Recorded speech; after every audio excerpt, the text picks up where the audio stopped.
charge of two other centers, which is Vermont and San Antonio. So 3 centers Swamiji is in charge of. Swamiji came here very young as a student. He's partially raised here.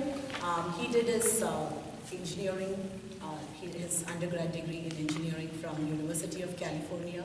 He was working here, and then he went on to join the Vedanta course in Sandipini Sadhanalaya in Mumbai. And ever since Swamiji, since 2003, Swamiji is being posted at various Chinmaya Mission centers starting from Los Angeles. And Swamiji is a profound speaker, as we said, but Swamiji's uniqueness is that he is an expert at conducting all these puja vidhis, rituals, but it doesn't stop there. He gives such a beautiful scientific explanation of why we do all these various rituals that we do, starting from why we place the coconut in the Purna Kumbha, all the way, and that is the beauty of Swamiji's. That's something that has stayed with me, something that has, I have learned a lot from Swamiji when he first visited in Chicago in 2010 for a Vedic Heritage Camp. And he is he's so popular amongst the youngsters, in particular the middle school, high school, and the Yuva Kendra people. And he uses these movies that are a hit with amongst all the youngsters. He uses them to teach them subtle points of Vedanta. I myself was fortunate when Swamiji came to Chicago to listen to Swamiji. So without further ado, I request Swamiji to please talk to all of us. Thank you, Swamiji.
वसुदेवसुतं देवं कंसचाणूरमर्दनं देवकी परमानन्दं कृष्णं वन्दे जगद्गुरुं मूकं करोति वाचालं पङ्गुं लङ्घयते गिरिं यत्कृपातमहं वन्दे परमानन्दमाधवम् कस्तूरितिलकं ललाटपटले वक्षस्थले कौस्तुभम् नासाग्रे नवमौक्तिकं करतले वेणुर्करे कङ्कणम् सर्वाङ्गे हरिचन्दनं सुललितं कण्ठे च मुक्तावली गोपस्त्री परिवेष्टितो विजयते गोपाल चूड़ामणि।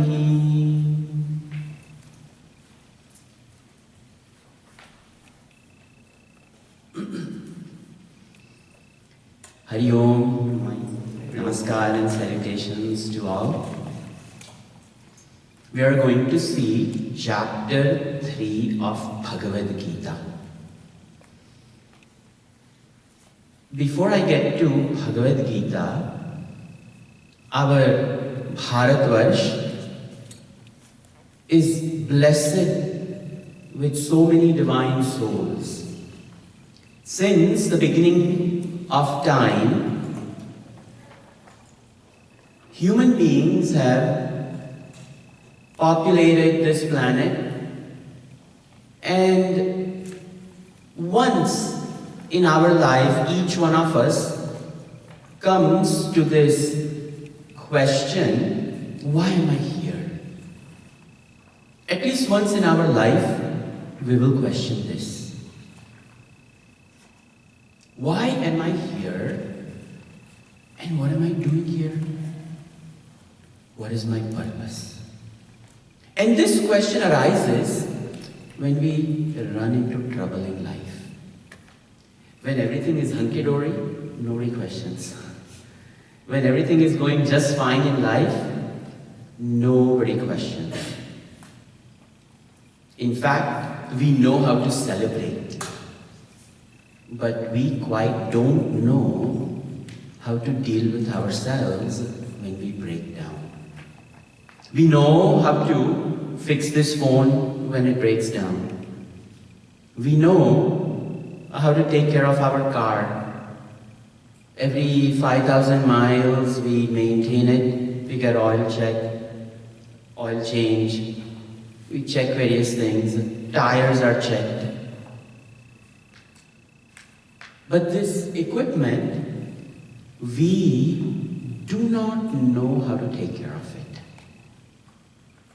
In fact, we only notice this equipment should something go wrong with the physical body, or when I'm mentally dejected, or I'm intellectually unqualified in living life. And when we find ourselves at a roadblock, we look at ourselves and we come to question, why? Why have I come here? What am I doing here? These questions become the substance of the entry of philosophy into our life when we become dejected. Our rishis didn't wait till this happened in their life. Our rishis were way ahead of time. When everything was intact, when the physical body was intact, when the mind is at its best, and when the intellect has the vigor to inquire, they left the very comforts of their home in this inquiry. Who am I? And where have I come from? A very serious question. And these rishis, they went to a place, Himalayas, the valleys filled with bounty, food readily available, beautiful climate, things are taken care of. So they sat down. The mind was mature mind. They didn't leave their comforts of their home in dejection. They left for inquiry.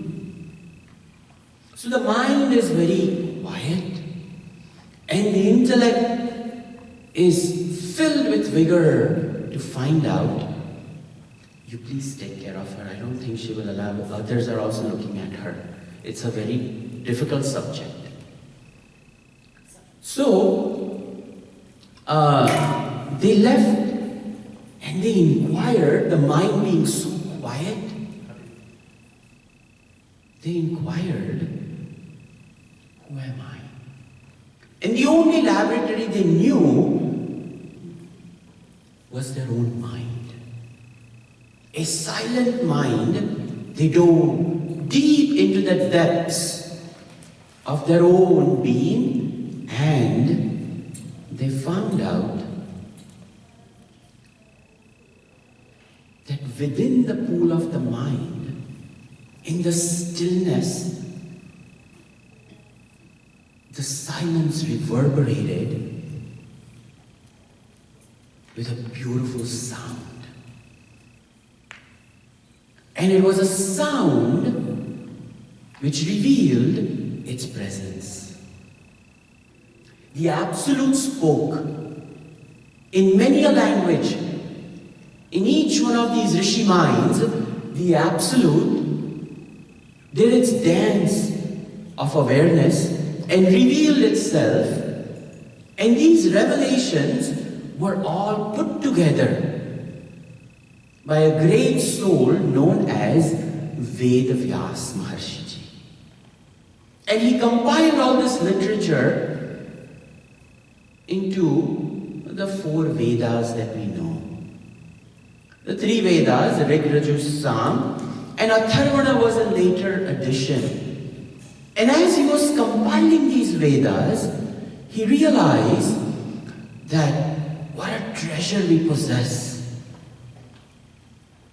He started with the introduction of just basic eulogy of the created world around, the depth of the world which we see,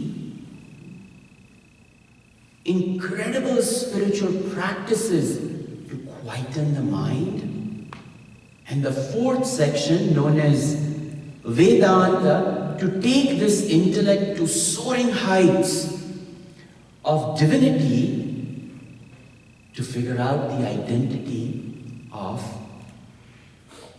the hidden soul. And in these 4 Vedas, he categorized in 4 sections as mantras, brahmanas, aranyakas, and Vedanta. Mantra portion is just eulogy of the created world. Brahmanas to understand just the material world. Isn't it a fact that today if I want to study chemistry, I go to a university, find a chemistry department, seek out a professor, stay under the guidance of a teacher for 5 years, and acquire a PhD. Whatever field it may be, engineering, math, sciences, we seek out the learned one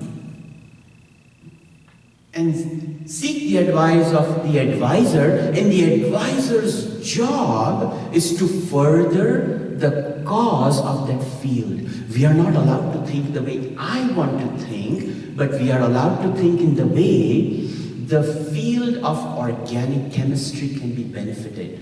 The field of electrical engineering could be furthered. So today we have this equipment, but tomorrow we should have an equipment better than this. And we seek the advice of such wonderful intellectual beings to further the cause. That is the Brahmana section.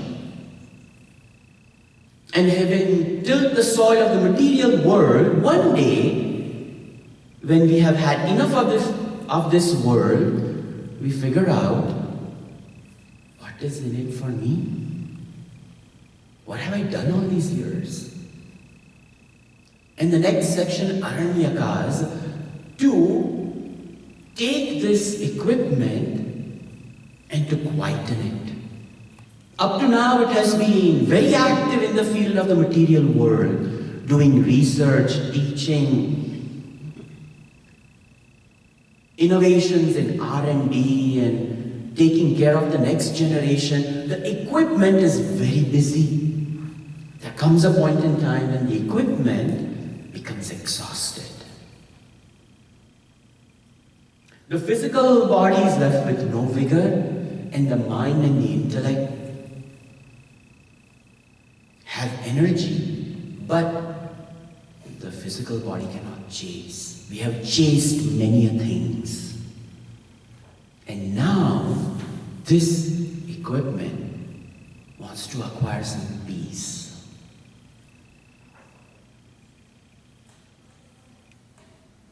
Practical means to quieten the equipment to attain some peace and quietude is the subject matter of the third section known as Aranyakas, literally forest.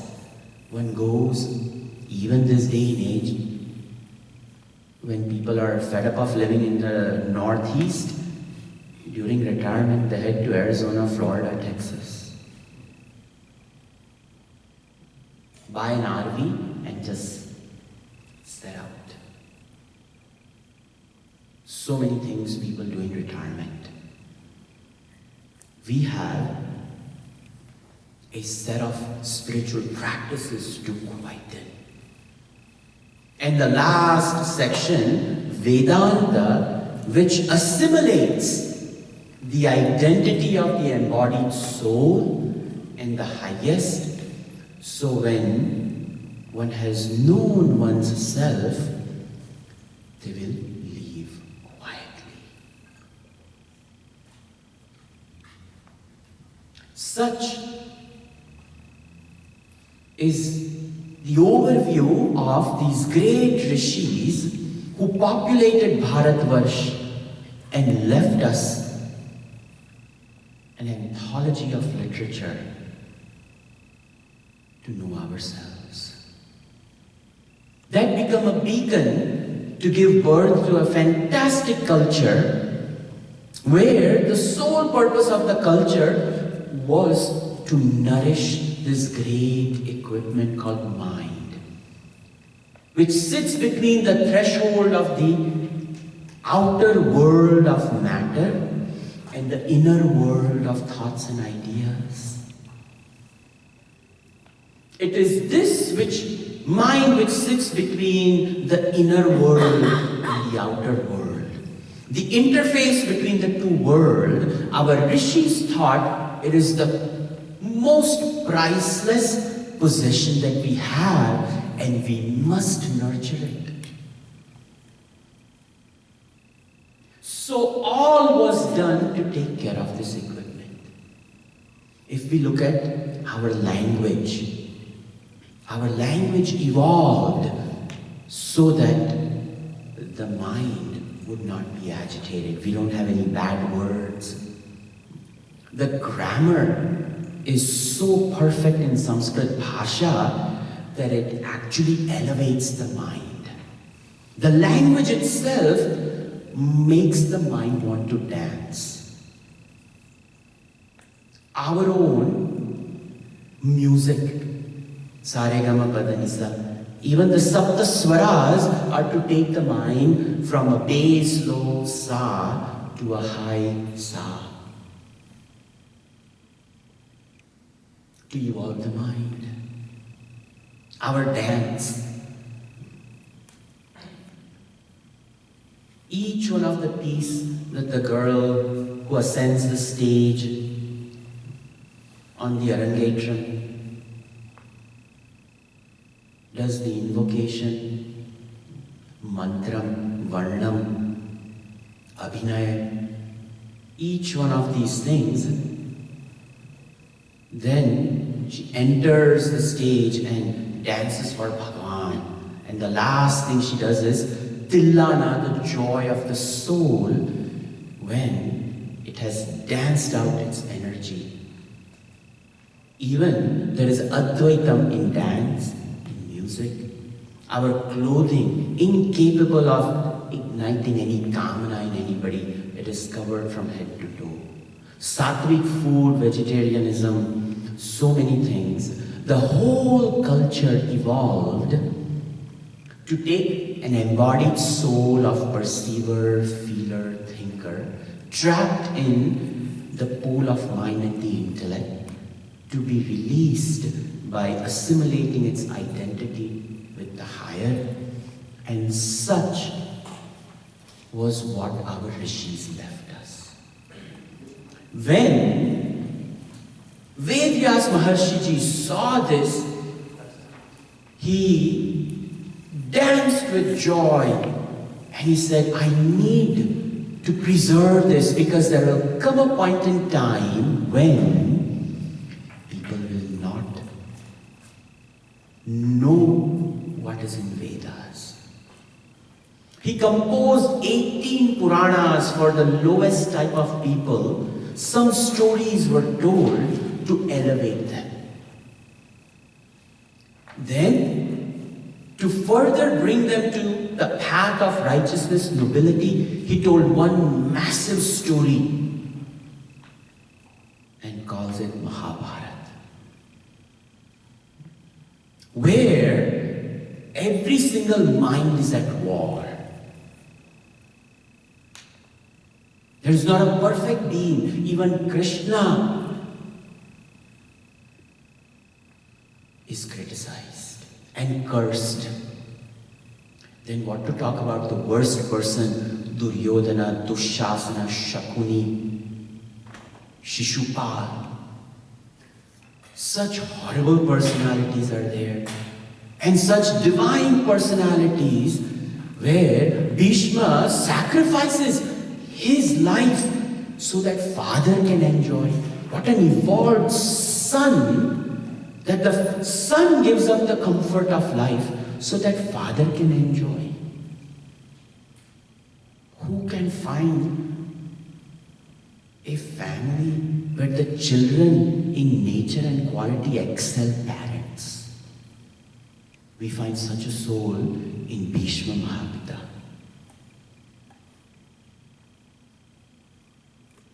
Gangaputra. His mother is none other than the one who flows from the head of Bhagavan Shiva. She who is eternally pure is the mother.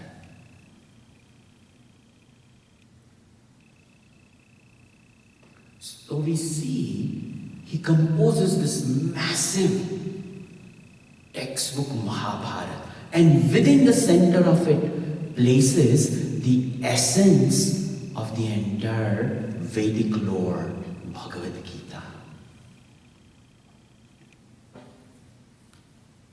It is a fantastic textbook which encompasses in entirety the teaching of Vedas. What the rishis saw and lived was captured in mere 700 shlokas.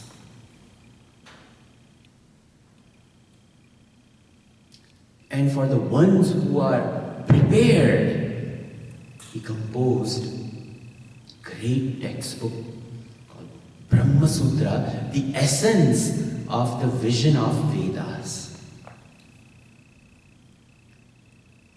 And he even composes the last Purana, exclusively taking devotion as not just the means, but the end of life. Both the means and the end as devotion. So that Bhagavad Gita, which is right in the middle of Mahabharata, it is a dialogue between Arjuna, a soul who is desperate for some peace and doesn't see anything good rising in the upcoming days. Fear of what is going to happen in life and incapable of imagining even a wee bit of peace. A great warrior, physically built and strong, but mentally completely broken down, and breaks down in front of Bhagavan Krishna. And Krishna, who happens to be a fantastic shrink, a great psychologist, a great psychiatrist, philosopher, teacher, all wrapped up in one. It is a bhagya of Arjuna that he broke down in front of such a fantastic person. He started complaining, but he complained to the right person. We also complain, but we complain over a glass of beer to a friend in a bar. What can the other drunkard do?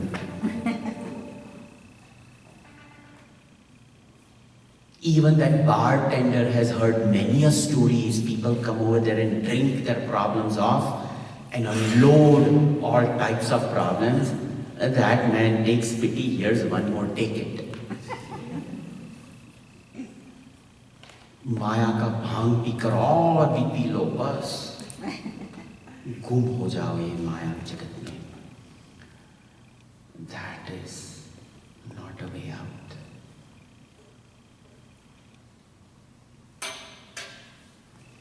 That Arjuna broke down in front of Krishna, came up with a long list of reasons why he should not fight and why he should escape from Hastinapur and not even live over there for few, not days, even moments. And says, Lord, bless me that I should just run away from this place.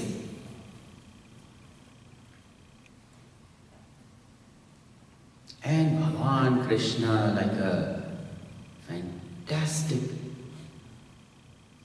psychologist, psychiatrist, a counselor, just sits and listens. Just sits and listens. And just when Arjuna has exhausted himself, where he cannot find any more reasons to complain, Bhagavan took the opportunity. Because his last words were, oh Lord, I've told you everything. I don't know what to do. You please teach me. You please tell me what to do. I'm willing to be your student. Karpanya dosho bhata svabhava pruchhami tvam dharma sammodha chetaha. I don't know what is proper, what is not. The mind is so agitated that the intellect and mind are far apart because the mind is so consumed by the inner projection that it cannot even listen to what the intellect is saying. There's a divorce between the mind and the intellect. And Bhagavan has to intervene. And at that time, Bhagavan utters his words. That you grieve for what should not be grieved for. It's a thesis statement of Bhagavad Geeta, Ashocyan Anvashochastvam. And this 1/4 of one shloka is proved in all remaining 17 chapters. Why we grieve for what we should not grieve for.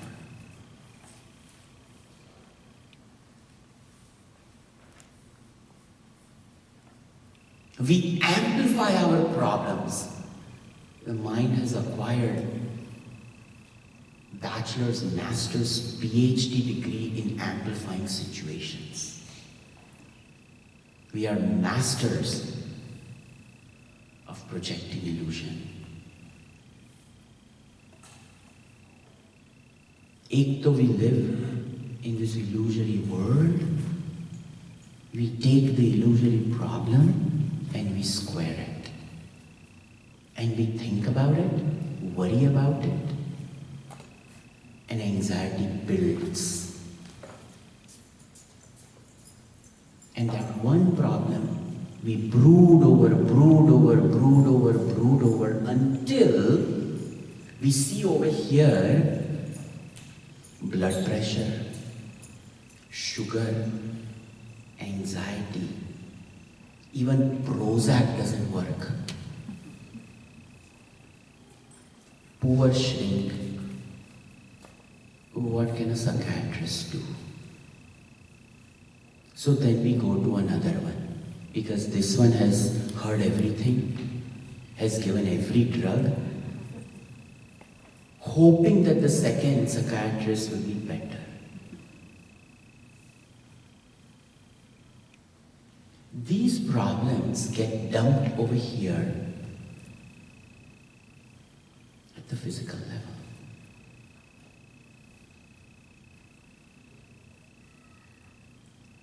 And this is the story of all of us.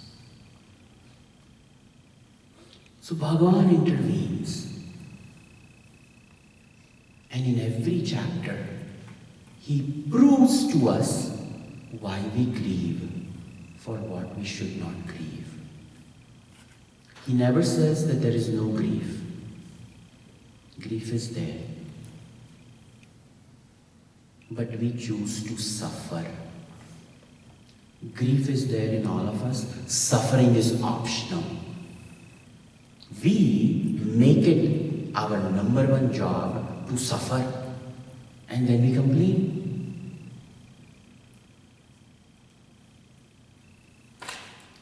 So Bhagavan proves in the first chapter by knowledge. Wise is a person when they clearly see the problem. If the intellect is invoked by the mind, it is like a little fire is there, a fire hydrant available, shoot at it, gone, no more fire. But if it is not available, then that fire will keep on getting bigger and bigger and bigger and bigger and bigger. It will take over the whole home, a neighborhood. It will be not only my destruction, my family's destruction, the society's destruction. This is what happens with Duryodhana. He's advised by Shakuni. He destroys 100 brothers. He destroys the Kuru Vamsha and the whole Hastinapur. So Bhagavan comes and tells Arjuna, pick up, fight. It is your Hastinapur. You have to do Duryodhanectomy. You have to remove the cancer of the city, and that is Duryodhana. But greater than that, there is a cancer that exists over here. And the cancer is, I don't want to participate in my life. Why? Because I don't like my bhagya.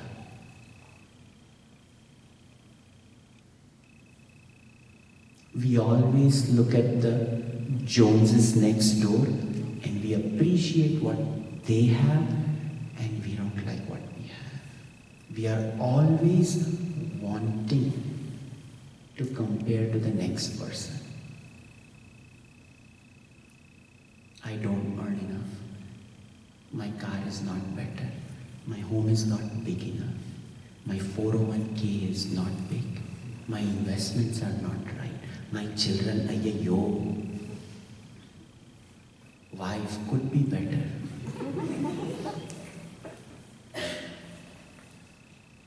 Husband, most rascal person I've ever picked up.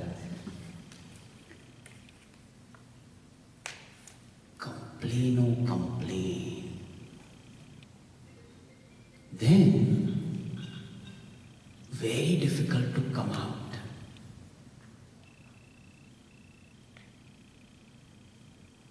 Wise the person who knows, puts an end. Second chapter, knowledge. Clearly Arjuna couldn't get it. Pura upar se gaya. It went above. Why? This is so agitated.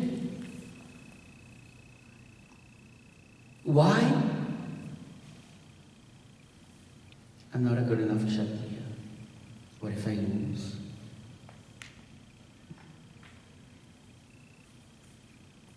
There are 100 cousins. I have to fight my cousins. Even my teachers on the other side. Oh, the mind is projecting. So poor intellect cannot intervene. So Bhagavan had to silence this. And Bhagavan starts with third chapter. I'm in no hurry to complete the whole third chapter. I want to do justice to whatever I teach, that's all. Third chapter. Om Shri Paramatmane Namaha.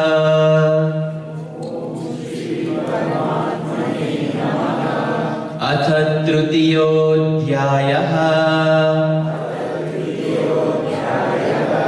Arjuna Uvacha. Jyayasi chet karmanaste. Mata buddhir janardana. Tat kim karmani ghore mam. Niyojayasi keshava. Together. Arjuna Uvacha. Together. Jyayasi chet karmanaste. Mata buddhir janardana. Tat kim karmani ghore mam. Niyojayasi keshava. Chant, you will get some punya points, okay? Otherwise, you won't have anything to prove against Yamraj when he comes. At least you can say I chanted Gita. Geyam Gita Nam Sahasram. Okay? So, if you don't know, try. It's okay. You will make mistakes. But keep this in front of you. I have electronic copy. Okay. Jyayasi chet karmanaste mata buddhir janardana. Tat kim karmani ghore mam niyojyasi he Keshava. So, the two names Arjuna addresses Bhagavan Shri Krishna. He says, He Janardana. Now you know Vedvyas Maharshi Ji has composed this. Beautiful. And he has placed this in the mouth of Krishna. And Arjuna and Krishna are at Samvad over here. Janayati Maya Tasyaha Dukham Ardayati iti Janardana. Very beautiful. The name Janardana. Who is Krishna? Janayati Maya. He is the Lord of this Maya. He has created this world. He is not just a 5 feet 11 inch body frame, the son of Vasudeva and Devaki, Arjuna's charioteer. Arjuna has not yet figured out that this charioteer is not ordinary. Bhagavan Krishna reveals himself in the 4th chapter. But Arjuna actually gets it only in 10th chapter, you know. when he sees that form of Bhagavan, 11th chapter, he's shocked who Krishna is capable of being. So this, Hey Keshava, Hey Janardana, the one who has created Maya, but the sorrow born out of Maya, Ardayati, the one who destroys, that is Janardana. Even the names that Arjuna addresses Krishna and Krishna addresses Arjuna by these names, even these names are rightfully used in right places. So, Hey Janardana, te mata buddhihi jayasi chet karmanaha. You say that the path of, you say that this path of knowledge, the transcendental wisdom, the transcendental knowledge is far superior than treading in this world of objects, emotions and thoughts. Living in this world of objects with some emotional baggage and some intellectual thoughts that I'm stuck up in. Bhagavan, if you think that this great transcendental wisdom is the perennial fountain of bliss, and if this world of objects, emotions and thoughts is ridden with pain, sorrow and suffering, why are you asking me to engage in this world? Tat asmin ghora karmani kim niyojasi hai Keshava? Why are you asking me to be in this dreadful world, and not this dreadful world, this terrible war? You are asking me to engage in this terrible war. Why? Here's a question Arjuna asks. Second, Vyamishreneva vakyena buddhim mohayasiva me tadekam vada nishchitya yena shreyoham apnuyam. Together, Vyamishreneva vakyena buddhim mohayasiva me tadekam vada nishchitya yena shreyoham apnuyam. So Arjuna is saying, Vyamishreneva vakyena me buddhim mohayasiva. You are speaking in perplexing language. You are saying this is amazing. And then this is riddled with pain and sorrow. But then you are asking me, Karmani eva tava adhikaraha, ma phaleshu kadachana, ma karma phala hetur bhuhu, ma te samgostu akarmani. Your adhikar is in karma, not in the fruit thereof. Don't allow the fruits to decide what action to do, and do not remain without any action. Everything is about this. But you spoke gloriously and wondrously about a man of wisdom known as Sthita Prajna. Prajahad yada kaman sarvan parthamanogatan atmanyeva atmana tushta Sthita Prajna sthitochate. A man of wisdom is a great one, renouncing all desires. He happily abides in his own self. But you are asking me to engage in this terrible war? What is wrong with you? Do you even think? Vyamishrena evana vakyena. You extol this, then you should ask me to do that. Why are you extolling that and then asking me to engage in a terrible war?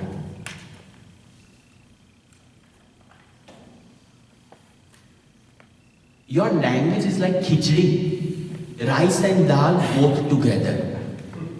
Not even giving me curry with it.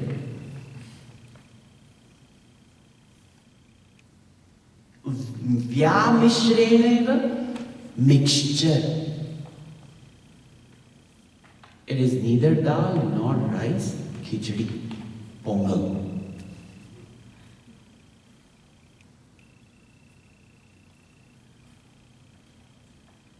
Then, tad ekam vada nishchitya. With firm decisiveness, nishchitya, ekam. You tell me one thing. Yena, by which Paramashreya apnuyat. He uses the language of Upanishad. Shreyas is the word of Upanishad. Shreyascha preyascha manushyameto. Katho Upanishad, in the second Valli itself, Lord Yamadharmaraj tells this little boy that, there are two paths. One is a path of good and one is a path of pleasant. But Nachiketa, you are a wise one. You pick the path of absolute good. Many people lose themselves in treading the path of pleasant. So that way,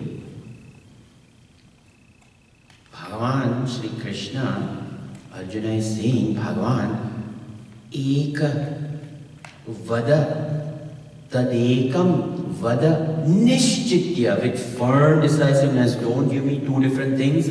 You are extolling one and then telling me the other. I don't want such confusing thing. Me buddhi mohayasiva me. My intellect could not follow what you are saying. So, yena shreyo hamapunya. So, Bhagavan now speaks. Shri Bhagavan Vacha Lokesmin dvividha nishtha Pura prokta maya naga Jnana yogena sankhyanam Karma yogena yoginam Shri Bhagavan Uvacha Lokesmin dvividha nishtha Pura prokta maya naga Jnana yogena sankhyanam Karma yogena yoginam. So Bhagavan starts. Before I get to this shloka, I will give you a little background. In the little introduction I gave about Vedas, our rishis understood. I will first explain this so that you can follow me.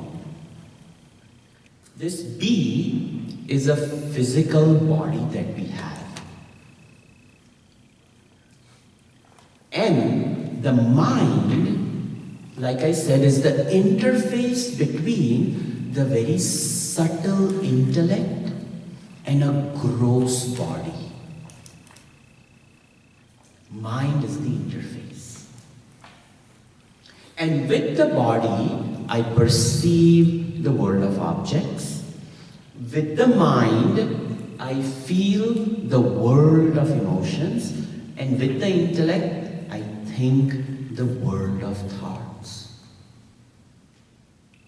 So BMI is the equipment that we all have. We have the body, mind, intellect, equipment. And this equipment functions in the world of objects, emotions, and thoughts. If mind is the interface between the gross and the subtle world, the PFT, the perceiver, the feeler, the thinker, is the interface between the equipment and the world. And this interface is known as ego, which separates each one of us, we and I, with a unique personality.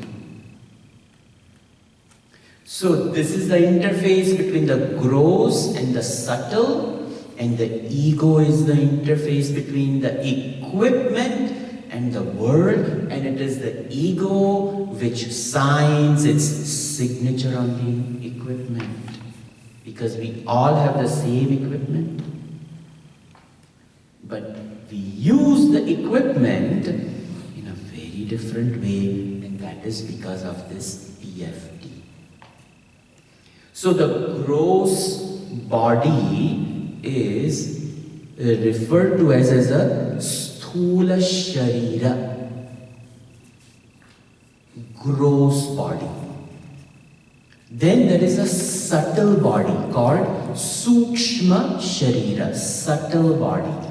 And the subtle body is made up of mana, mind, buddhi, intellect, ahankar, ego, and chitta, which is the memory, which is the flip side of the intellect, which is not there on this chart. Because the intellect draws conclusions based upon its past experiences, and it wants to make a better decision for this moment based upon what all things it has gone through the past, and the past is stored in a memory bank called chitta. So mana, buddhi, chitta, hankar. This is a subtle body right here. Tomorrow, hopefully, I can put a tape around it so you know gross body, subtle body.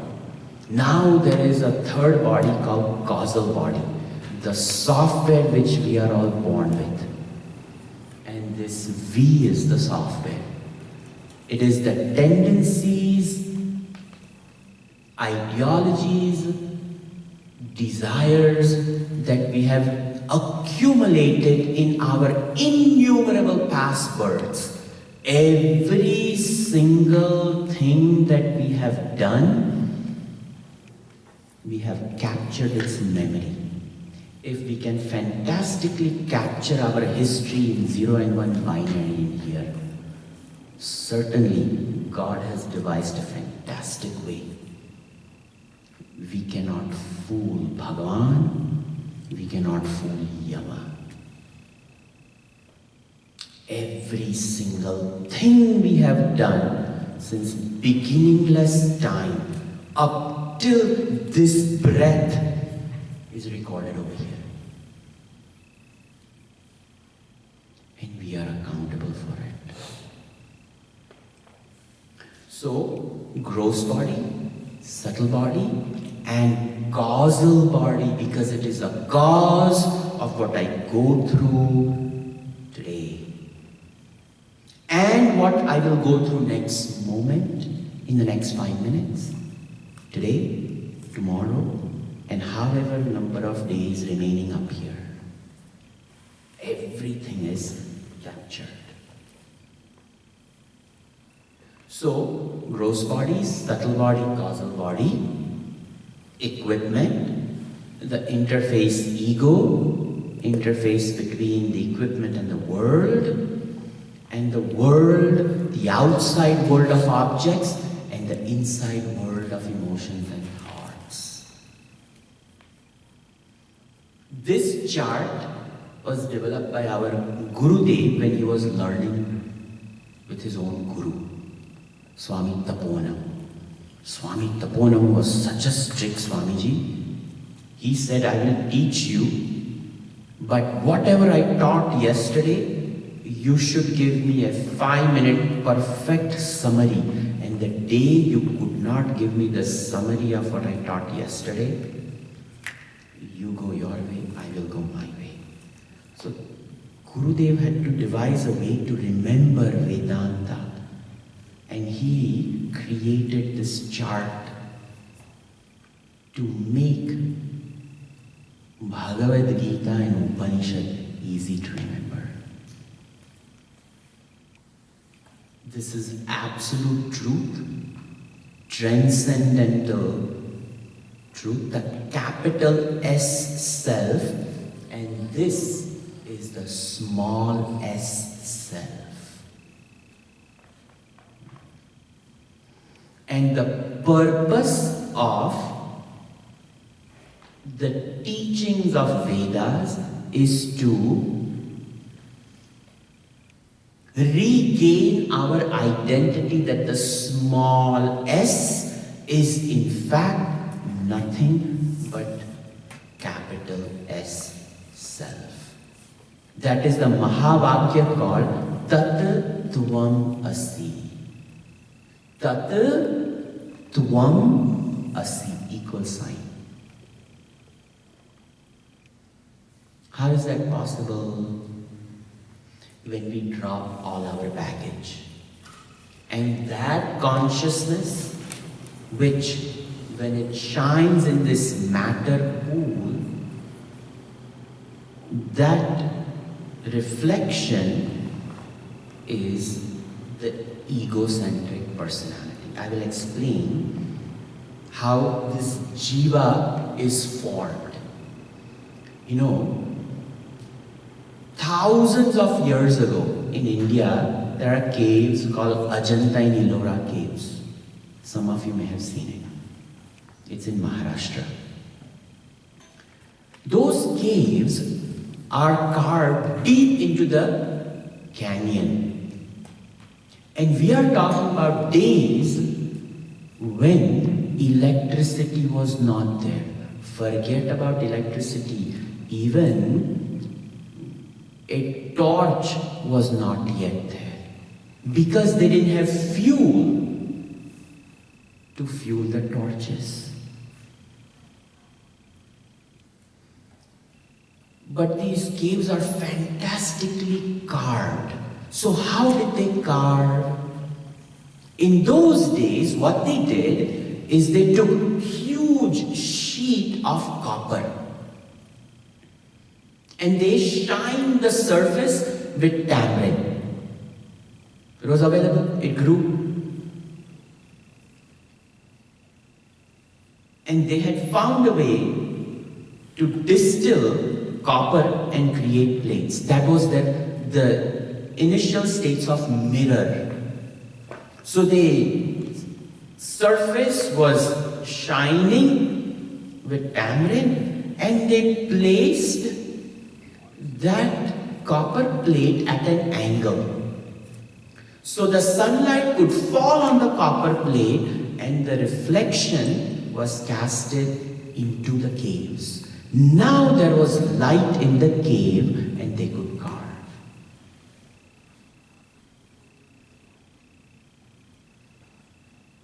There was no other way of taking the original sunlight into the caves. So, the original sunlight fell onto the copper plate and a reflection was casted inside the caves. Imagine that simile over here. There is a copper plate of mind and intellect. And the light of awareness falls on the copper plate of mind and intellect. And the light of awareness, when it falls onto the copper plate of mind and intellect, a reflection bounces on top of it. And that reflection is the ego, perceiver, feeler, thinker.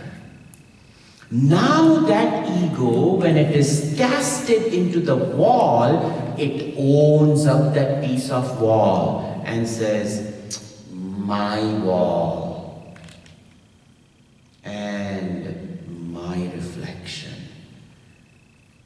The outside sunlight is all pervading, but the reflected sunlight is as big as the surface area of the copper plate.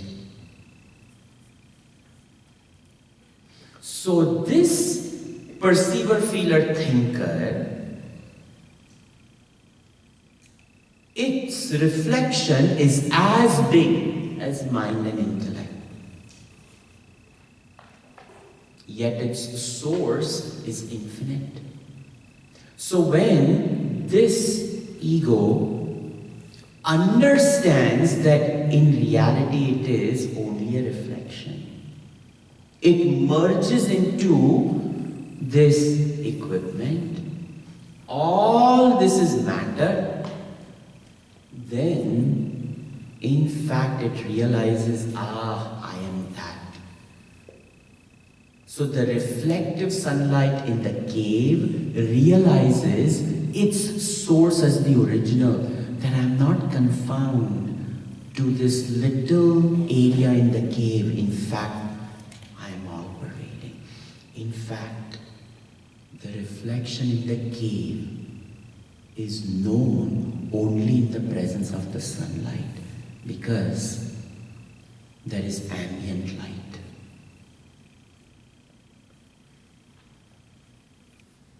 And that ambient light is the ever-present awareness. Right now, when I say what is on my hand, what will you say? What's on my hand? Nothing. But actually it is nothing plus light. Because only when that light is there, you can say there is nothing. When I put this on top of it, when I say what is there, it is watch plus light. In the same way, when the ego, when it says my body, it is the ego plus the light, which enlivens the ego and says, my body. So the light of awareness is ever present. But in that great, all-pervading light, this little equipment has arisen, and in this little pool of mind and intellect, this ego has arisen, which says, my body, my mind, my intellect, I am a man, I am a woman, I am rich, I am poor. And the story starts. We become busy as we tweeting away our problems. Even the president tweets.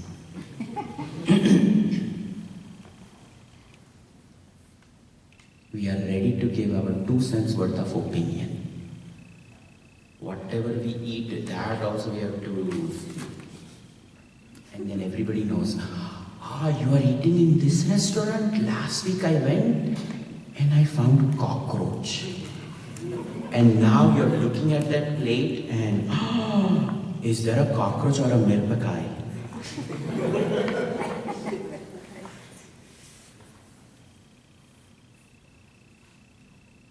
We don't even know if it's a cockroach ke bagar mein marchu. So, we are continuously bombarded, and opinions galore this thing has. This is BMI chart in a nutshell. Now, the Vedas'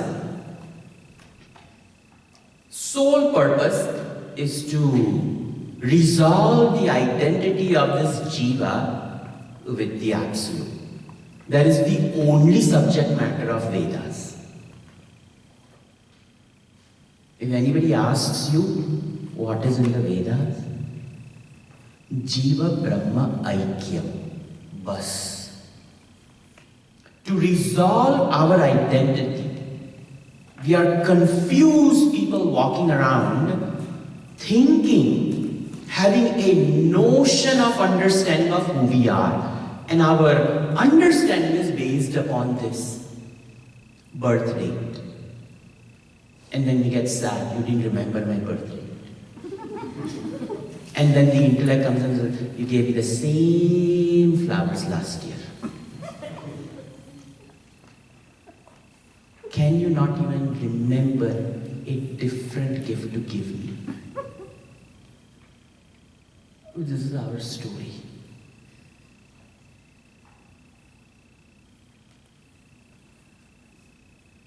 So the Vedas want to resolve it. Here comes Arjuna, where Bhagavan Krishna points out something great. And Bhagavan Krishna points out this world in which he is in. And Bhagavan Krishna says, you engage in this world. And Arjuna says, but you said great things about that. What about that? How come you want me to be over here? Because now Arjuna is looking at the world of objects and all he can see is war.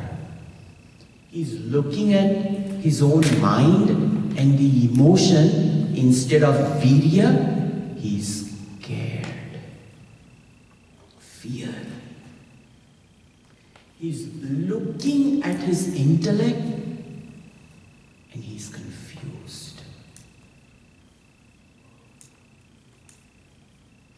War, fear, and confusion.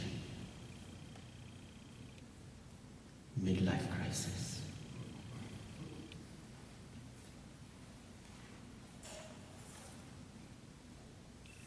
Imagine in the world of objects, divorce.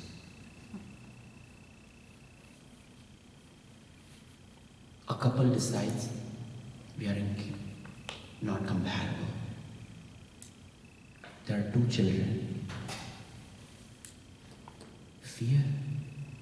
Fear of uncertainty.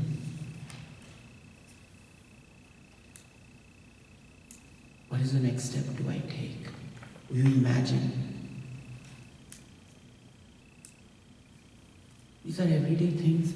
You lose a job. Fear. Where is the next mortgage going to come? Isn't it real? This is the real story of all of us. For him it is what? Or you substitute XYZ. We all have it. And don't think Swamijis don't have problem. You have your little mortgage, I have a huge mortgage. Wherever I go, millions of dollars of mortgage. So,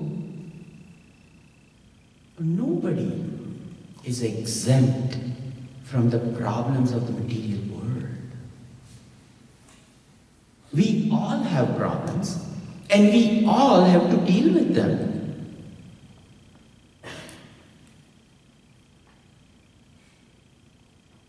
But there is an art in dealing with the problem. The fear has to be replaced with hope.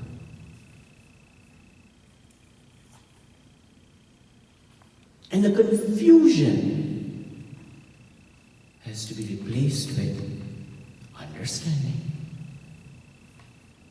There's no other way. When 2 people decide to go 2 different ways, when the husband and wife, in spite of all differences, when they come and sit down and they say, you know what, let us make the best decision possible for a 9-year-old and a 13-year-old. We cannot live together, but we are ever united because of these 2. And if both of them can come over there sit with two lawyers and say, yes, this is right for a 9-year-old, this is right for a 13-year-old. You imagine how much of fear vanishes. The fear is there, what is the other person going to do?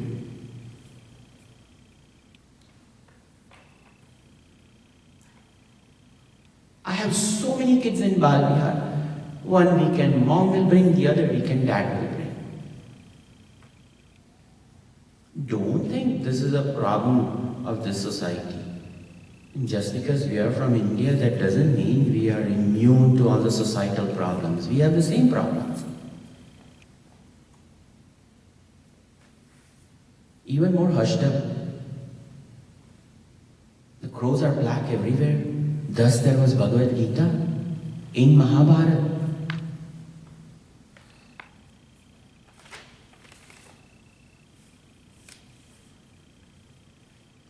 Somebody told me when I do all the chick cans, Swamiji, have you seen Game of Thrones? I said, I have no idea what you're talking. He says, Swamiji, this is Mahabharata for white people. I said, now I'm going to have to watch it. Let me see what it is. No, please don't, Swamiji, it's disgusting.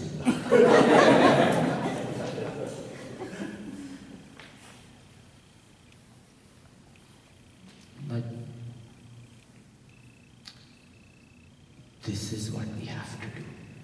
Now, Arjuna in this thinks that there is escape from the problems of the world.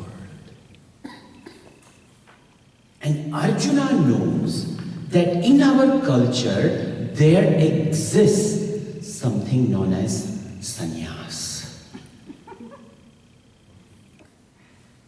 This cloth. Everything, my God, over here. My sandals are orange. My bag is orange. I tell people, please, enough is enough. I go on airport and that person is looking at me and says, what is wrong with this one? When I go to Jackson, Mississippi, that African-American lady over there, sir, you like some orange things. She opened the bag, oh my God, everything's orange over here. I said, yeah, I do like orange things, what can I say? Even if you don't, you are forced to wear orange.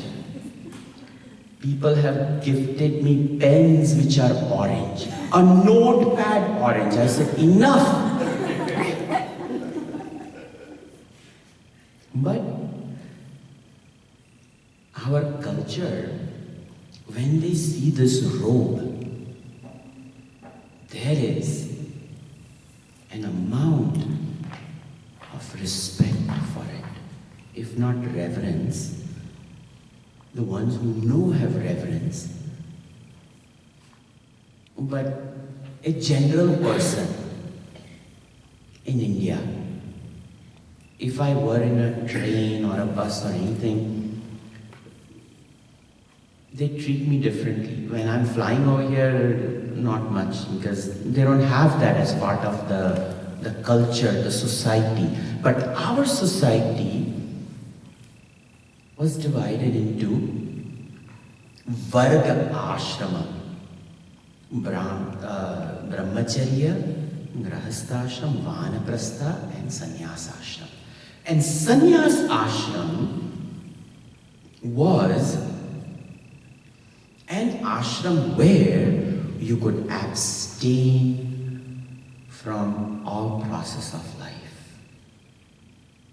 And Arjuna thinks that is a better choice, and to avoid the responsibility of the household life. So Arjuna thinks one is superior than the other, and it is better that I leave this and I pick that up.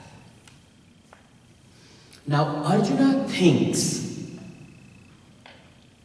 that the path of the knowledge of transcendental truth and the path of action, there are choices in it. That there is a choice to pick the transcendental truth, and that there is a choice for action. So 4 things. 2 things are the choices of spiritual practice, of the knowledge of transcendental truth, and about the knowledge of how action is done. Arjuna thinks there is a choice in there. And Arjuna thinks that there is a choice in lifestyle. The lifestyle of a monk who renounces all responsibilities and walk out of the society, and there is the life of a householder who lives in the society.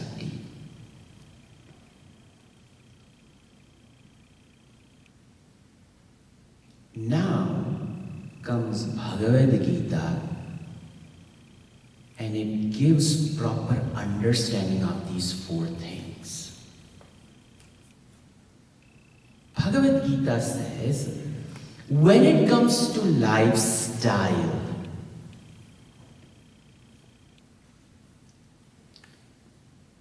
some people, yes, do choose sannyas ashram. But Arjuna, those people are emotionally mature to make such a choice. Because sannyas, if it is taken without the emotional and intellectual maturity, it will bring about suffering. Because it is a path of nivrutti marg, the mind has to go inwards. But if the mind seeks company, if it is laden with desires, it is a tough choice. You will suffer on the inside, and you will not reach the goal of the higher, and you will miss out on a good life. Besides, you are already married. You have no choice. Before the Swayamvar of Draupadi, you had a choice. But having made that choice, now, no choice for you. And who is saying that? Bhagavan Krishna. And is he a sannyasi? He's a Mahagrahastin. 64,000 wives he has.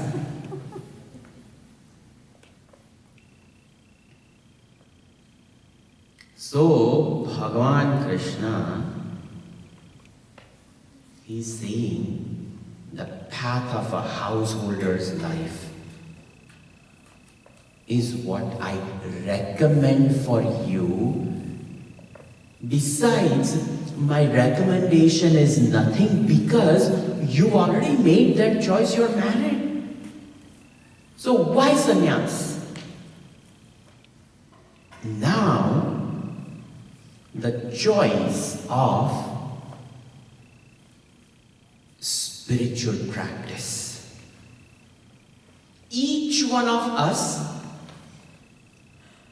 are going to have to do some spiritual practice. The path of knowledge is not available to all. The path of knowledge is available to a mature mind and a mature intellect. And the maturity of the mind and the intellect comes from when that mind and intellect, they have systematically treaded through the path of action in this world.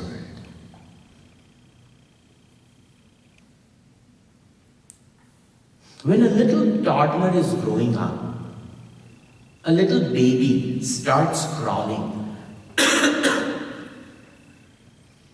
And when that little baby uses support to stand up, and the baby has not yet figured out how to walk, and it is with great difficulty, with that heavy diaper between the legs, is trying to make a step. The mom and dad are seated around the baby and allows the baby to make that step. But they are there to catch the baby when it falls, isn't it? But how long will the two parents sit in front of that baby? The mom has so much work in the home. The dad is off to work. And if it is a babysitter, you think the babysitter is sitting there 24 hours looking at that? It is a fantastic babysitter this day and age. Even the babysitter employs this to get her work done. And then after that is done, the baby gets up, walks, falls. See, without falling, we cannot learn how to walk. How many times we have fallen? How many times we have fallen? Riding a bicycle.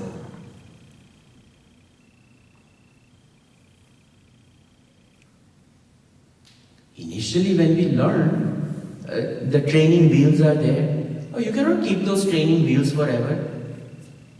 When the training wheels are gone, yeah, you're right. Until a very sharp turn comes then. First few times we just crash. Until we acquire dexterity of that bike, that on a very busy Chennai street, person can go and reach their work in no time. Without falling. They'll make others fall, but they will remain where they are.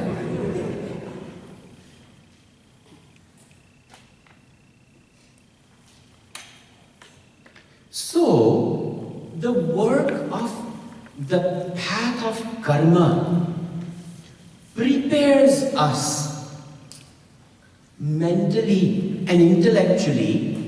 We make mistakes, we fall down, but we rise back up again.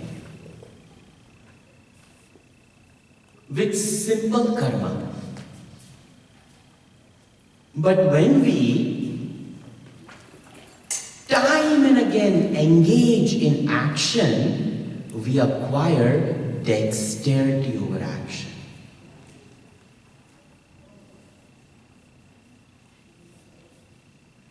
A CEO is appointed in the company because of his ability to make fantastic decisions.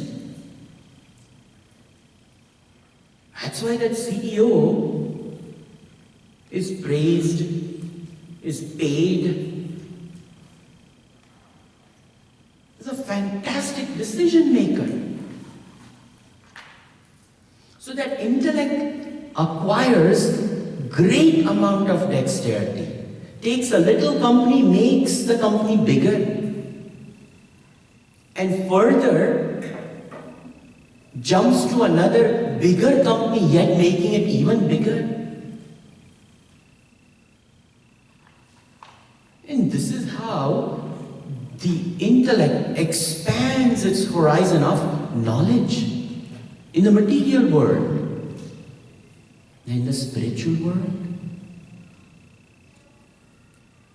In the spiritual world, spirituality is measured at the level of mind as a purity of mind. Purity of mind is when mind is not paralyzed by its own feelings and emotions. That's a mature mind, which is, close the door, which is, can you please close the door? Which is incapable of being paralyzed emotionally. And the purity of intellect is the nobility of the thought that it entertains. Pure mind, noble intellect. That can only be developed. The calibration of mind and intellect is done when we go through karmas in our life. So actually, Bhagavan is saying, Arjuna, you have no choice when it comes to spiritual practice. You must go through karma. Because that is the only way the equipment will be calibrated. And only this calibrated equipment will be able to apprehend the self and realize the self. So in reality, no choice. When it comes to spiritual practice, we must go through karma yoga. What is karma yoga? The whole chapter starts on the basis of why, Arjuna, I have told you to engage in this war. Karma yoga is a means to calibrate the equipment, which is not the end. The end is for the intellect and mind complex to realize that it is only matter. What is beyond is the transcendental self, and that is knowledge. That is not action. So, action to be done to calibrate the equipment to realize the self. No choice. Arjuna thinks that a sannyasi has gotten rid of karma because he has taken action. Not so. Even a sannyasi is not spared. A sannyasi has to go through karma yoga. I just came back from Tiruvannamalai. In Tamil Nadu, there is a beautiful temple of Lord Shiva in Tiruvannamalai. And there lived over there a great sage, Ramana Maharshiji, who found himself living on the mountain Arunachala. And he did no karma.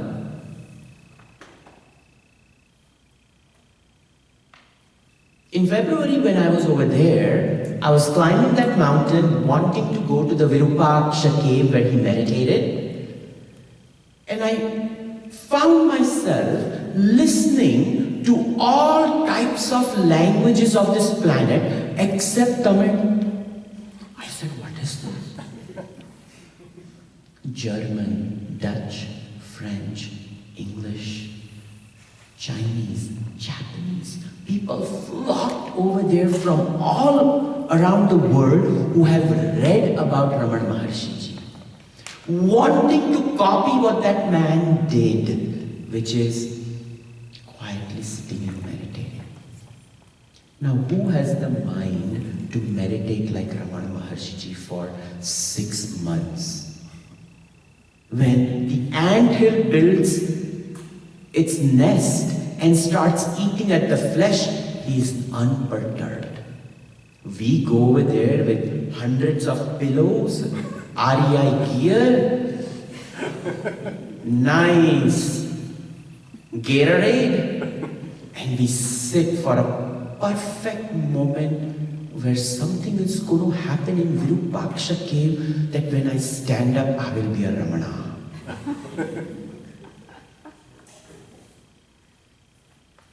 Ramana Maharshiji was capable of sitting because he did karma yoga in his past life.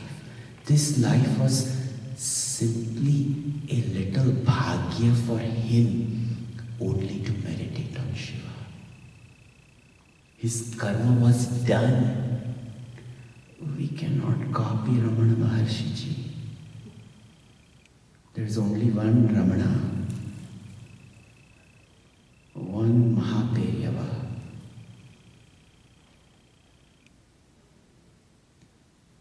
we have to do our karma yoga. This teaching now starts, where Bhagavan says, no choice of action, no choice for lifestyle. Unfortunately, you've chosen Draupadi's there, you. And Uttara,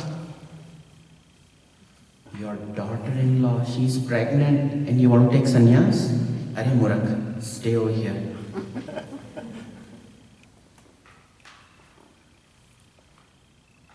I shouldn't say this of Arjunji, but Bhagavan blasts him with unpleasant word to wake him up. So if we have the know-hows of how to behave over here, we will be at peace. In the midst of war, in our home, our choices will be better. That we will pick up tomorrow. Sarve bhavantu sukhinah, sarve santu niramayaः, sarve bhadrani pashyantu, ma kaschit dukkha bhag bhavet. Om Shanti Shanti Shanti. Harihi Om Shri Gurubhyo Namaha. Harihi